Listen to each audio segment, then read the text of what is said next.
Hey, what's going on guys? Denny Films here, and today I want to talk about the X100VI. I've never seen such hype for a camera in my life. It's absolutely insane, it's bonkers, and I'm all for it. I mean, I pre-ordered the camera right away and I'm excited to get it. I'm not sure when it's gonna come. Currently the status is back ordered and it's a first come, first served basis, so I'll get it when I get it, I guess. So I guess anyways, this video, if you're watching this, obviously you have some interest in the camera and you're wondering if you should buy it. If you're a seasoned photographer, then you already know the answer to that. If you're a new photographer, definitely listen up because, you know, it might not be the camera that you're looking for.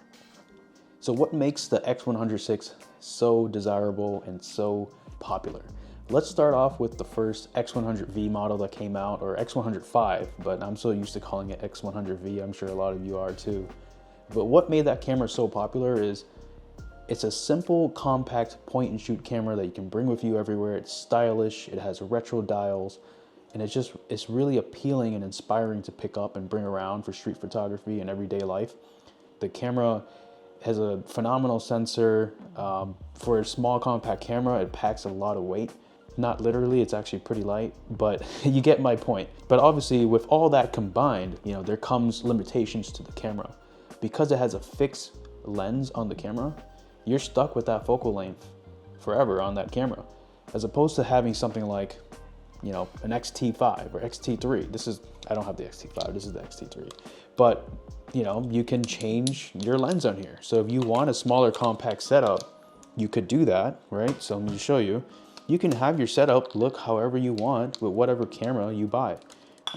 Well, if you want to use a tele lens, you can do that too. Having your camera with an interchangeable lens body, you can have your camera be as big or as small as you want it to be.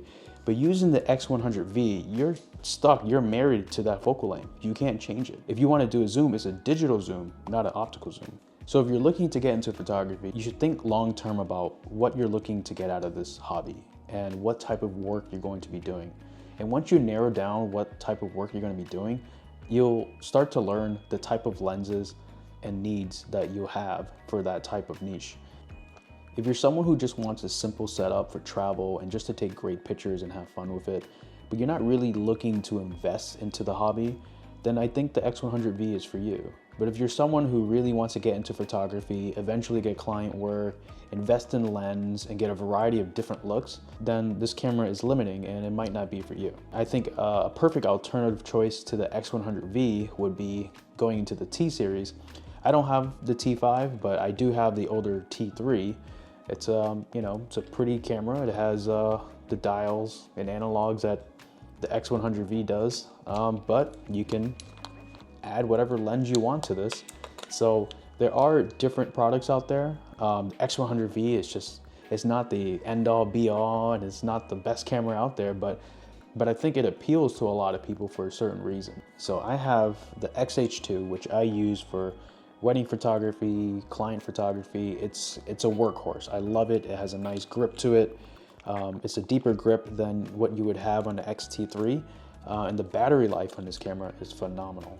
It is a little bit bigger, so for that reason, it's not my favorite camera to bring on travel, and it's not really inspiring looking in my opinion. So I gravitate towards my X-T3 for personal use, but this camera is starting to be outdated. It's older, the battery life is not as great, but coincidentally, it's using the same battery as the X100VI, so keep that in mind. The X100VI is using an older battery technology, but you know, they have to keep the size of the camera because the battery on the XH2 is definitely bulkier. It's way better, but it's bulkier. So anyways, you know, I like to use the X-T3 for personal use. However, it is an older camera. I'm not sure how much longer I have with this. It's been through a lot of trips for me. I love it, it's near and dear to me. But if I were to travel and use just one camera, one lens, I'm always gravitating towards a 23mm anyways. So for that reason, the X100V is the perfect addition to my lineup. So the X100VI, so the X100V, I keep calling it X100V. So the X100VI is retailing for $1,600 US dollars. where I am. I think that's a pretty good price considering the X-T5 is around the same price for just the body. So the X100VI has a fixed lens to it. So it has the same sensor as the X-T5.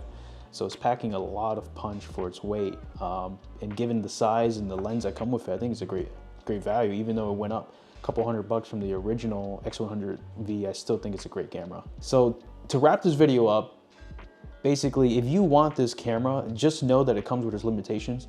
It's a very pretty camera to have. It's very small and compact, and it's great for travel photography, for street photography. It's a camera that you can easily look at and just say, you know what, I want to bring this with me today on my walk or wherever. If this camera inspires you to, to pick it up and to go outside more and to take more photos, then great. I think you should get it. But if you're looking to invest into this hobby long term, and you want to get lenses, you want to get different looks, just know that the camera is very limiting. If you want compressed shots or you want to take portraits, it might not be the best type of camera for you because it's not going to get the results that you want. So you really have to think about what you want to get out of this hobby and kind of, backward engineer that and think, okay, how am I going to get this shot? What lens does it take to get this shot? If most of the photos you take fall within that, 35mm look, then I think this camera is fine for you. Otherwise, and before I wrap this video up, I do have one more point to bring up because I know how FOMO can get the best of people. So the X100VI is on back order right now. We don't know how available it's gonna be. Fuji did say that they are ramping up production to 15,000 units a month to keep up with demand. We're not sure how that's gonna look like. But if they are out of stock, you already know the scalpers are gonna go crazy. They're gonna try to sell this thing for like $3,000 or $4,000 on eBay. Don't give in to that. It's just not worth it. I think the camera for the retail price, it's the right price. But if you're paying anything above that, it's not worth it. Please don't buy this camera for $3,000. It is not worth it. It's not that type of camera and you'll regret it. There are plenty of other cameras out there. If you can't get the X100V, there's plenty of other options out there, and you don't have to break the bank to get something that'll produce a similar output anyways. So if you're still on the hunt for the camera, best of luck to you. If you don't get it, like I said, don't sweat it. There's other options out there. Appreciate you guys watching. If you guys like this video, give it a thumbs up and subscribe. Until then, I'll see you in the next one.